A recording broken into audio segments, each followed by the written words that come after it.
आजकल तरह तरह की बीमारियां लोगों को परेशान कर रही हैं।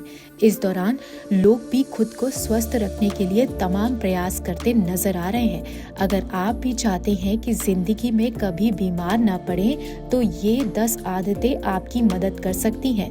इन आदतों को अपनाकर आप न सिर्फ डॉक्टर के पास जाने से बच सकते हैं, बल्कि खुद को फिट भी रख सकते हैं।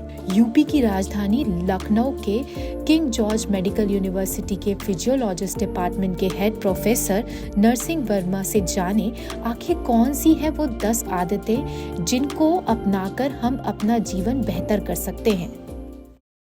देखिए, आपने बहुत ही अच्छा प्रश्न किया है। जिस प्रकार घड़ी है उसी प्रकार से हमारे देह में भी एक घड़ी है, जिसे हम जैविक घड़ी कहते हैं या बायोलॉजिकल क्लॉक कहते हैं।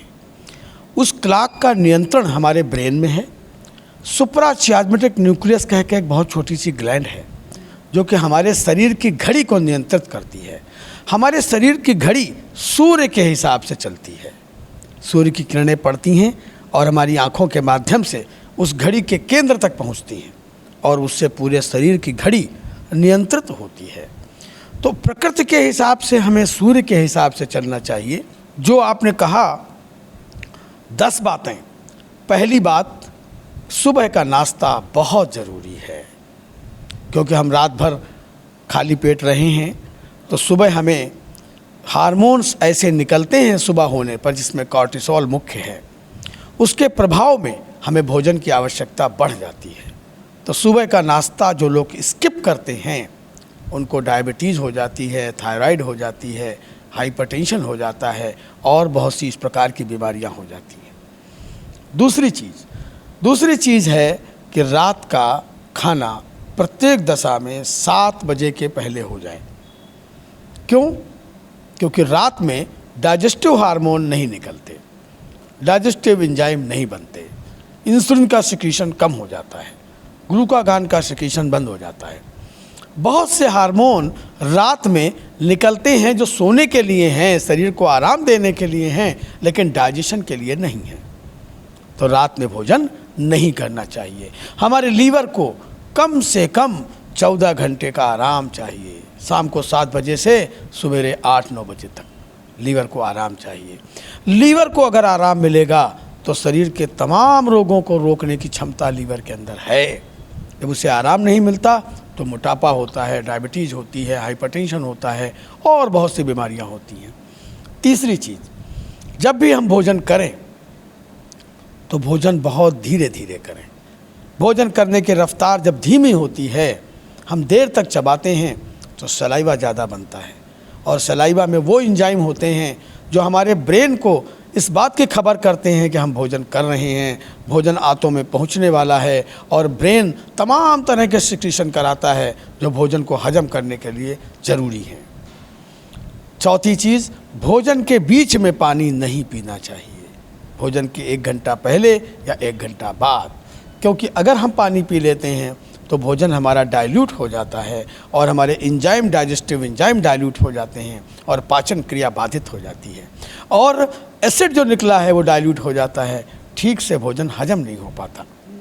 5वीं चीज़ जो आवश्यक है कि भोजन प्रत्येक दशा में एक बार में जितनी क्षमता है, जितनी भूख है, उसका आधा ही होना चाहिए।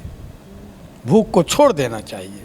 जब भोजन कम होगा, पेट आधा भरा होगा, तो उसके बाहर निकलने की संभावना कम हो जाएगी और आंतों के अंदर, पेट के अंदर इतनी जगह होगी कि भोजन का मंथन हो सके। अगर ऊपर तक भर लेंगे, अगर आपने हांडी ऊपर तक भर ली है मक्खन की, तो अगर उसे मथना चाहेंगे दही को तो बाहर निकलेगा। वही स्थिति आंतों की है, स्टमक की है, आमाशय की है। तो आधा ही पेट भोजन होना चाहिए, भरपेट नहीं होना चाहिए। छठी चीज़ ये है कि आपके भोजन में 85% सलाद, सूप, दाल, दही, सब्जी, फल, अंकुरित अनाज होना चाहिए। 15% जो बचा उसी में रोटी, बोटी और चावल। बोटी से मेरा तात्पर्य नॉन वेजिटेरियन डाइट से है।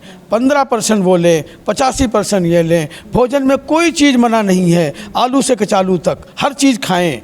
केला खाएं, फल खाएं, कोई चीज़ नहीं मना। मैं कहता हूँ किशमिश से छुहारा तक, आलू से आलू बुखारा तक हर चीज़ खा सकते हैं, मना कुछ नहीं है। केवल तंबाकू मना है और अल्कोहल मना है, दोनों अखाद्य पदार्थ हैं, खाद्य पदार्थ नहीं है। अगली चीज़ जो बताना चाहूँगा वो ये है कि नींद अच्छी होनी चाहिए। हमारा देश सोया नहीं है। हिंदुस्तान 50 साल से जग रहा है, अनावश्यक जग रहा है। जो नाइट ड्यूटी कर रहे हैं वो जग रहे हैं, जो नाइट ड्यूटी नहीं कर रहे हैं वो व्हाट्सएप पढ़ने के लिए जग रहे हैं, वीडियो देखने के लिए जग रहे हैं, अनावश्यक जग रहे हैं। जो अनावश्यक जगना ब्रेन के न्यूरॉन्स को प्रभावित करता है, न्यूरॉन्स जल्दी थक जाते हैं और उनको बहुत नुकसान पहुंचता है। एक और चीज़ बहुत ज़रूरी है, शुरू में भोजन में 4 स्वाद होते थे, कड़वा, मीठा, खट्टा, नमकीन। 5वां स्वाद हमारे देश में भेजा गया हमें बर्बाद करने के लिए, वो है उमामी, अजीनोमोटो। और ये 5वां स्वाद ये साइंटिस्ट ने प्रूव किया है, ये 5वां स्वाद ब्रेन तक जाता है, हमारे हायर कॉर्टेक्स को प्रभावित करता है और ये युवाओं को अधिक हिंसक बना रहा है, उन्हें अधिक उत्तेजित कर रहा है। और यही कारण है एक बार जो फास्ट फूड खा लेता है वो हमेशा फास्ट फूड मांगता है, वो पिज़्ज़ा खाते हैं और हमारी पीढ़ी के लोग पिज़्ज़ा देख करके भाग खड़े होते हैं, क्यों? हमने वो स्वाद चखा ही नहीं। तो अजीनोमोटो को हमारे समाज से हटाना होगा, ये 5वां स्वाद हटाना होगा। ये हमारे ब्रेन को स्टिमुलेट कर रहा है, ब्रेन को घायल कर रहा है, हमें हिंसक बना रहा है, हमें उत्तेजित कर रहा है। ये हमारे यहाँ नहीं था। और आश्चर्य की बात यह है, जिस देश में फास्टेस्ट फूड अवेलेबल था, सत्तू के रूप में 15 सेकंड में तैयार होने वाला सत्तू, उस देश में 2 मिनट में पकने वाली मैगी कहाँ से आ गई? यह हमें सोचना होगा। 56 प्रकार के व्यंजन वाला देश आज फास्ट फूड के आगोश में कैसे आ गया है, इस पर विचार करना होगा। और अंतिम चीज़ है डी स्ट्रेसिफिकेशन, तनाव को कम करना। तनाव तब कम होता है जब हम स्वाभाविक जीवन जीते हैं, हम किसी की नकल नहीं करते, हम वो करने का प्रयास नहीं करते जो हम नहीं कर सकते, हम वो करने का प्रयास करते हैं जो आसानी से कर सकते हैं, तो स्ट्रेस नहीं होता। सबसे बड़ा कारण पेरेंट्स अपने बच्चों को स्ट्रेस दे रहे हैं, क्लास 3rd में, 4th में, 1st में, 2nd में टॉप करने की पोजीशन लाने का प्रयास कर रहे हैं, जो कि सही नहीं है। टॉप तो कोई एक करेगा, सब टॉप नहीं कर सकते।